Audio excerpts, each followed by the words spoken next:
7.3 exercise में कह रहा है triangle A B C and D B C are two isosceles triangle on the same base B C and vertices A and D are on the same side of B C. If AD is extended to intersect BC at P, show that ABD congruent to ACD and ABB congruent to ACP. AP bisect angle A as well as angle D. देखो पहली चीज़ तो इसने क्या कहा है, ABC और DBC to isosceles triangle है और BC की एक तरफ, ये BC है इसकी एक तरफ है दोनों. और फिर क्या कह रहा है, A and D are on the same side. AD is extended to intersect BC at P. Extend कर रही है, AD को आगे तक बढ़ाए, AD is extend to P, ये यहाँ तक बढ़ा दिया, वो की वही चीज़ यहाँ पर बना दिया. ये BC है, इसके एक ही तरफ ABC और DBC ये दोनों ट्राइंगल हैं. आइसोसेलेस ट्राइंगल मतलब दो साइड इक्वल होंगी, ये तो पता ही है. जब दोनों साइड पता होगी तो ये पूरा का पूरा एंगल और ये पूरा एंगल, ये एंगल और ये एंगल पूरा इक्वल होगा. ये चीज़ ध्यान में रखना, ठीक है. जैसे ए बी सी है तो बी और सी इक्वल रहेगा, और अगर मैं ओ बी सी बना देता हूँ, डी बी सी बना देता हूँ, तो ये बी आधा इसका एंगल का ये वाला पार्ट, यानी कि इसके अंदर ये वाला एंगल और ये वाला एंगल इक्वल रहेगा, और अदरवाइज़ यहाँ से लेकर के यहाँ तक का एंगल इक्वल रहेगा. चलो अब दूसरी चीज़ क्या है, A D is extended to, A D को मिलाया और इसको एक्सटेंड कर दिया, कहाँ तक, पी तक एक्सटेंड हो गई. It is extended to P. तो फिर क्या कह रहा है ये, show that A B D और ए सी पी कॉन्ग्रेंट है. तो ये तो सिंपल सी चीज़ दिख रही है इसमें, ये वाला एंगल, ये वाली साइड और ये वाली साइड इक्वल है. ये डी बी सी आइसोसेलेस है तो B D is equal to D C, ये भी इक्वल है, और ए डी कॉमन है तो ये ट्राइंगल और ये ट्राइंगल क्या हो गया, कॉन्ग्रेंट हो गया. क्योंकि ए बी सी जो है आइसोसेलेस है तो अपन A B is equal to A C लिख देंगे. इसी तरीके से B D is equal to C D लिख देंगे, ठीक है. और फिर क्या करेंगे, टू प्रूव के अंदर ये चीज़ जो लिख देंगे जो इसमें दे रखी है, कर रही है. जैसे ये लाइन इसको बाइसेक्ट कर रही है, किसको, BC को, तो इसके दोनों बाइसेक्ट का मतलब क्या होता है, P मिड पॉइंट है. P मिड पॉइंट है तो BP is equal to CP लिख देंगे. और ये AP जो है परपेंडिकुलर बाइसेक्टर है इसके ऊपर, तो AP ये इस तरीके से लिखेंगे इसको. इसने लैंग्वेज क्या दे रखी है, if AD extended to intersect P BC at P, show that, मेरे को क्या प्रूव करना है, AP बाइसेक्ट्स एंगल A, तो AP bisects angle A as well as angle D, तो इसके दोनों तरफ के एंगल्स मेरे को इक्वल करने हैं. AP is the perpendicular bisector of BC, तो AP perpendicular on BC and ये. और दूसरी चीज़ बीच में तीसरे नंबर पे मेरे को एक और चीज़ दी थी इसने कि AP बाइसेक्ट एंगल A, तो इसके जो AP बाइसेक्ट, AP जो है एंगल A को बाइसेक्ट कर रही है, तो BAP is equal to CAP भी प्रूव करना है. तो angle BAP is equal to angle CAP, ये भी एक चीज़ प्रूव करनी है. ये फर्स्ट पे था, ये सेकंड पे था, और ये थर्ड पर है, ये फोर्थ नंबर पे है. इसमें एक्सरसाइज में मैंने ऊपर लिख दिया है, ट्राइंगल ABD और BACD in triangle ABD ACD हो गया. AB is equal to AC, BD is equal to CD और AD is equal to AD common. AB is equal to AC, BD is equal to CD और AD is equal to AD. ये तीनों चीज़ें क्या है, ये AD is equal to AD तो common है. ये चीज़ ध्यान से देख लो, AB is equal to AC, AB is equal to AC, BD is equal to CD और AD कॉमन. तो by SSS criteria AB is equal to AC, triangle ABD and ACD इसके अंदर देख रहे हैं, तो ABD congruent to triangle ACD हो गया. अब मेरे को दूसरे नंबर पे क्या करना है, ट्राइंगल ABP और ACP इसको कॉन्ग्रेंट करना है. तो पहली चीज़ अब क्या करेंगे, जिसको करना है उसके अंदर in triangle ABP, in triangle ABP and ACP. ABP के अंदर AB is equal to AC है और BAP is equal to CAP. ये इक्वल क्यों है, बाय CPCT ऑफ अबाव, क्योंकि हमने ABD और ACD कॉन्ग्रेंट प्रूव कर दिए थे. तो ये आपके पास में BAD और CAD ये दोनों एंगल्स भी क्या हो जाएंगे, इस वाले दोनों, ये दोनों ट्राइंगल प्रूव किए थे इक्वल. तो ये line BAD is equal to CAD equal हो गया या नहीं हो गया, मैंने सिर्फ D को P तक खींच दिया, ठीक है. AB is equal to AC, ये तो गिवन है, because BAD is equal to CAD, because ABD और ACD को कॉन्ग्रेंट प्रूव कर दिया, ABD और ACD को कॉन्ग्रेंट प्रूव कर दिया, तो ये दोनों साइड इक्वल हैं. इक्वल साइड के सामने का एंगल कौन सा है, ये BAD और CAD आपस में क्या होंगे, CPCT से इक्वल हो गए। तो इस CPCT का अपन यूज़ दूसरे प्रूव करने में भी कर सकते हैं, एक ही सम के अंदर। ऐसा नहीं कि ये सम किया और चौथे सम में यूज़ कर लिया, ऐसा नहीं, इसी सम में हम इसको यूज़ कर सकते हैं। तो इसको by BAD is equal to CAD। So जब ये है, सो मैं इसको यूँ भी लिख सकता हूँ BAP is equal to CAP। BAD तक है तो इस लाइन को मैंने P तक एक्सटेंड कर दिया। So angle BAP is equal to angle CAP।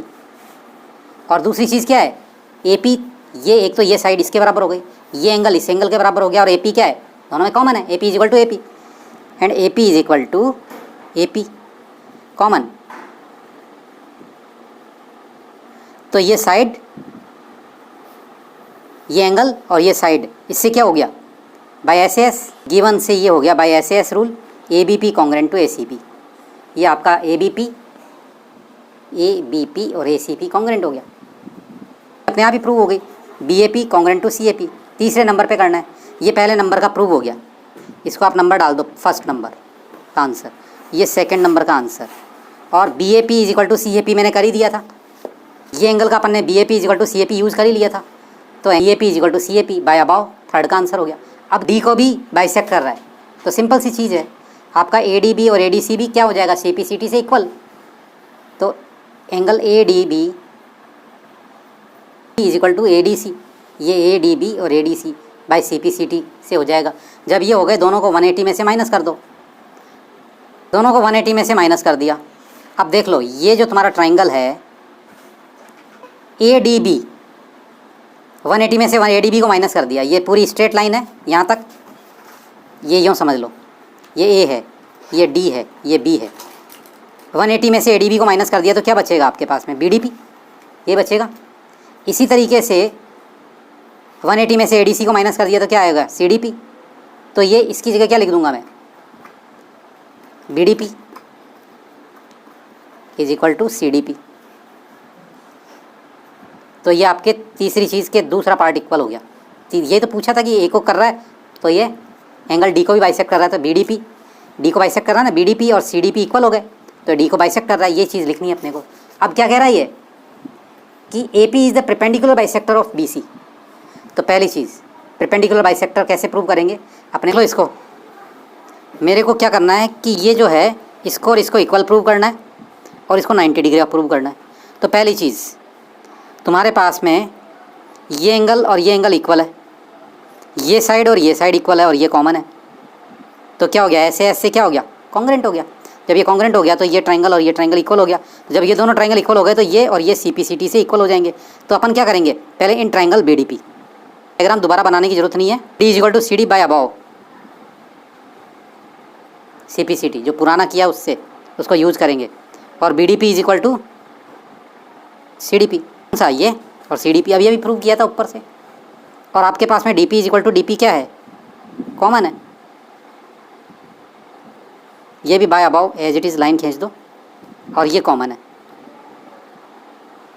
तो ये क्या हो गया, ऐसे ऐसे रूल, ये वाला ट्राइंगल और ये वाला ट्राइंगल कॉन्ग्रेंट। अगर एक ही सम में 3-3 4-4 सवाल पूछ लिए इसने, जब ये कॉन्ग्रेंट हो गया तो BP is equal to CP CPCT से, ये वाला एंगल DPB और DPC ये भी दोनों इक्वल हो जाएंगे, ये भी दोनों इक्वल हो गए, और दोनों इक्वल हो गए तो दोनों का सम कितना, इसका और इसका सम कितना रहेगा, 180 रहेगा। और मैं इसकी जगह भी DP भी लिख सकता हूँ क्योंकि इक्वल है, ये हो जाएगा 2 into DPB is equal to 180। तो angle DPB is equal to कितना रहेगा, 180/2 इज इक्वल टू 90 डिग्री हो गया। तो ये BP is equal to 100, BP is equal to CP हो गया, और AP एंड क्या लिखेंगे, AP जो है परपेंडिकुलर किस पे हो गई, BC के ऊपर। बस ये चीज़ प्रूव करनी थी, ये 90 का प्रूव करना होता। AD is an altitude of an isosceles triangle ABC in which AB is equal to AC. Show that AD bisect BC. AD bisects angle A, ये चीज़ करनी है। तो ये तो देख ही लो, AD जो है एल्टीट्यूड है आइसोसेलेस ट्राइंगल ABC का, और ये प्रूव करना है सेकंड वाला सम। हमारे पास में एक आइसोसेलेस ट्राइंगल हो गया, इसमें ये वाली आइसोसेलेस है तो ये और ये इक्वल है, AB is equal to AC ये गिवन है। ए डी यहाँ से इसके ऊपर एल्टीट्यूड, एल्टीट्यूड का मतलब क्या होता है कि यहाँ से डलेगा तो ये इसके ऊपर 90 डिग्री का एंगल बनाएगा। ये चीज़ ध्यान में रखना, एल्टीट्यूड हमेशा जैसे इसके ऊपर यहाँ से एल्टीट्यूड डालना है तो ये इसके ऊपर 90 डिग्री का बनाएगा, तो ये चीज़ ध्यान में रखना। अब गिवन लिख देते हैं, मैं साइड में भी लिख सकता हूँ गिवन। इसने कहा है कि ए डी जो है बाय इसके ऊपर एल्टीट्यूड है, यानी कि ए डी जो है बी सी पर परपेंडिकुलर है। ए डी जो है एल्टीट्यूड है, एल्टीट्यूड का मतलब है परपेंडिकुलर है बी सी के ऊपर, तो ये परपेंडिकुलर लिख दिया। टू प्रूव, इसने जैसे ही कहा कि ए डी बाइसेक्ट कर रही है बी सी को, तो हम क्या करेंगे, B D is equal to B C को prove, B D is equal to C D prove करना है, ये प्रूव करना है। दूसरी चीज़, A D bisect angle A को कर रही है, तो यानी कि बी ए डी और सी ए डी ये भी प्रूव करना पड़ेगा, equal to C A D prove करना पड़ेगा। हमको ये चीज़ प्रूव करनी है कि ये और ये इक्वल है, तो हम क्या करेंगे, ये ट्राइंगल लेंगे ए बी डी और A C D, in triangle B and A C D, इन दोनों ट्राइंगल के अंदर A B is equal to A C ये है, तो ये साइड हो गई, ये इसके अंदर से ये इसके ऊपर एल्टीट्यूड है, यानी ये 90 डिग्री का है, तो ये 90 डिग्री हो गया। राइट एंगल ये क्या हो गई, 90 डिग्री के सामने की साइड को क्या बोलते हैं, हाइट और हाइपोटेनियस, तो राइट एंगल हाइपोटेनियस और ये दोनों में कॉमन है, साइड हो गई, तो RHS रूल लग जाएगा। तो A B is equal to A C, लेकिन इससे पहले right angle A D B, angle A D B is equal to angle A D C, A C D मत कर देना, A D C, A D C, A D B equal to A D C, B D perpendicular A D perpendicular on B C, so तो ये angle A D B और A D C 90 degree का हो गया, और A B is equal to A C given है, और A D is equal to A D common है, गिवन है तो गिवन लिख दिया, ये कॉमन है कॉमन लिख दिया। अब इसमें क्या होगा, राइट एंगल हाइपोटेनियस और साइड, तो by RHS rule of congruence triangle A B D congruent to A C D, जब ये दोनों कॉन्ग्रुएंट हो गए तो आपके पास में क्या होगा, B A D is equal to C A D by C P C T, B D is equal to C D, ये दोनों चीज़ें किससे हो गई, सी पी सी टी से, तो बी डी ये चीज़ें दोनों कॉन्ग्रुएंट हो गई सी पी सी टी से by C P C T, corresponding part of congruent triangle. ये तुम्हारा सॉल्व हो गया। करने से पहले अपन, ठीक है, 7.3 का क्वेश्चन 3 करने से पहले अपन समझ लेते हैं कि मीडियन किसको कहते हैं। जैसे ये ट्राइंगल है, इस ट्राइंगल से यहाँ से मीडियन डालनी है, तो क्या करेंगे, इसके सामने वाली साइड कौन सी है, इस एंगल के सामने वाली साइड ये वर्टेक्स है, इसके सामने की साइड कौन सी है, ये वर्टेक्स मने को कहते हैं, ये वाली साइड है, इस साइड का आधा करेंगे, यानी कि एक पॉइंट लिया तो ये दोनों सबसे आधा हो गया, जो आधा पॉइंट लिया उसको इससे मिला देंगे। एल्टीट्यूड नहीं होती है मीडियन, मीडियन एल्टीट्यूड नहीं हो सकती है, होती है, हो सकती है, लेकिन ज़रूरी नहीं है कि ये मीडियन एल्टीट्यूड हो। जैसे कि ये है आइसोसेलेस ट्राइंगल में, अगर मैं यहाँ से डालता हूँ नॉन इक्वल साइड के ऊपर, तो इसका एल्टीट्यूड और मीडियन दोनों एक रहते हैं, एल्टीट्यूड और मीडियन दोनों एक रहते हैं। लेकिन जैसे इस तरह का ट्राइंगल है, तो यहाँ पर इसका आधा करेंगे, बाइसेक्ट करेंगे, यानी कि जैसे ये 4 सेंटीमीटर इधर, 2 सेंटीमीटर इधर, ठीक है, और इससे यहाँ से ये डाला तो ये इसकी ये चीज़ जो है क्या है, ये मीडियन, जैसे ए बी सी और ये डी है, तो ए डी क्या है, मीडियन है। यहाँ से जैसे मैं मीडियन ये डाल रहा हूँ, तो इसको दोनों इक्वल पार्ट रहेंगे, तो ये एम है, तो ये ए एम सी एम, ये मीडियन, ये सॉरी बी एम क्या है, मीडियन है। यहाँ से मैंने डाला इसको और इसको इक्वल पार्ट में डिवाइड करूँगा, एन है, तो ये जो सी एन है ये मीडियन है। लेकिन एल्टीट्यूड अलग है, एल्टीट्यूड हमेशा 90 डिग्री का बनेगा। तो आइसोसेलेस ट्राइंगल में ये 90 डिग्री का है, लेकिन ये और ये इक्वल है आइसोसेलेस ट्राइंगल में, तो ये मीडियन ही एल्टीट्यूड भी होती है, लेकिन मीडियन हमेशा एल्टीट्यूड हो ये ज़रूरी नहीं है। तो मीडियन किसको कहते हैं, फिर से देखो, तो मीडियन उसको कहते हैं कि यहाँ से इस वर्टेक्स से इसके अपोजिट लाइन के ऊपर, ठीक है, इसको परपेंडिकुलर बाइसेक्ट कर देते हैं, इसका जो आधा है इसके ऊपर मैंने ये डाल दिया, इस लाइन के आधे के ऊपर, तो ये मीडियन होगी। तो मीडियन के अंदर जो इसके सामने जहाँ से मीडियन डल रही है उसके सामने वाली साइड के ये दोनों पार्ट इक्वल होंगे, ये समझने की ज़रूरत है।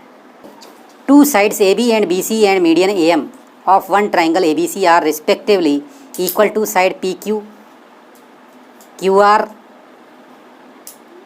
And median P N of triangle P Q R show that A B M congruent to P Q N. ये क्या है, ए एम क्या है, मीडियन है, तो यानी कि ये बी सी का हाफ है, बी सी के हाफ के ऊपर जो मिड पॉइंट है उससे इसको मिला रहे हैं। बी सी का मिड पॉइंट ये, इससे इसको मिला दिया, तो मीडियन इसी को कहते हैं कि इसके आधे, अगर मैं इसके आधे को यहाँ से मिला दूंगा तो यहाँ से मीडियन हो जाएगा। तो मैंने यहाँ से इसके आधे को, ये बी सी जो लाइन है इसके आधा का मिड पॉइंट है एम, इसके मिड पॉइंट को लाइन ज्वाइन कर रही है, vertex to mid point of opposite sides, joining line mid point of opposite sides of a vertex and to vertex, that is called median. तो A M जो है आपका median है। तो क्या कह रहा है ये, ए बी बी सी, ये बी सी पूरी की पूरी